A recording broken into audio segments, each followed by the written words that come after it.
ಹುಣಸಗಿ ಪಟ್ಟಣ ಪಂಚಾಯತ್ ಆವರಣದಲ್ಲಿ ಸಿಬ್ಬಂದಿ ಮತ್ತು ಗ್ರಾಮದ ಹೆಣ್ಣು ಮಕ್ಕಳು ಸೇರಿಕೊಂಡು ವಿಶ್ವ ಮಹಿಳಾ ದಿನಾಚರಣೆಯನ್ನು ಕೈಯಲ್ಲಿ ಹೂ ಹಿಡಿದುಕೊಂಡು ಆಚರಣೆ ಮಾಡಲಾಯಿತು.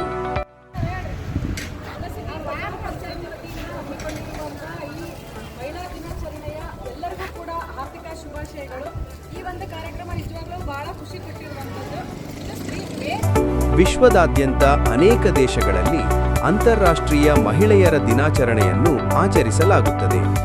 ಮಹಿಳೆಯರು ಒಂದೇ ಕ್ಷೇತ್ರಕ್ಕೆ ಮೀಸಲಿರದೆ ಅದು ರಾಷ್ಟ್ರೀಯ, ಜನಾಂಗೀಯ, ಭಾಷಾವಾರು, ಸಾಂಸ್ಕೃತಿಕ, ಆರ್ಥಿಕ ಅಥವಾ ರಾಜಕೀಯ ಕ್ಷೇತ್ರವಾಗಲಿ ಎಲ್ಲದರಲ್ಲೂ ತಮ್ಮದೇ ಆದ ಛಾಪನ್ನು ಮೂಡಿಸಿದ್ದಾರೆ.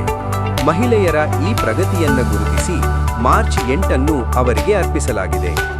ವಿದ್ಯೆ, ಸಂಪತ್ತು, ಶಕ್ತಿ ಈ ಎಲ್ಲದರ ಸಂಗಮವಾಗಿ ಬದುಕಿಗೆ ಅರ್ಥ ನೀಡುವ ಪ್ರತಿಯೊಬ್ಬ ಮಹಿಳೆಯಗೂ ಗೌರವಪೂರ್ವಕ ನಮನಗಳು. ವರದಿ MN ಬೇಗ್, ತಾಲೂಕು ವರದಿಗಾರರು, ಹುಣಸಗಿ.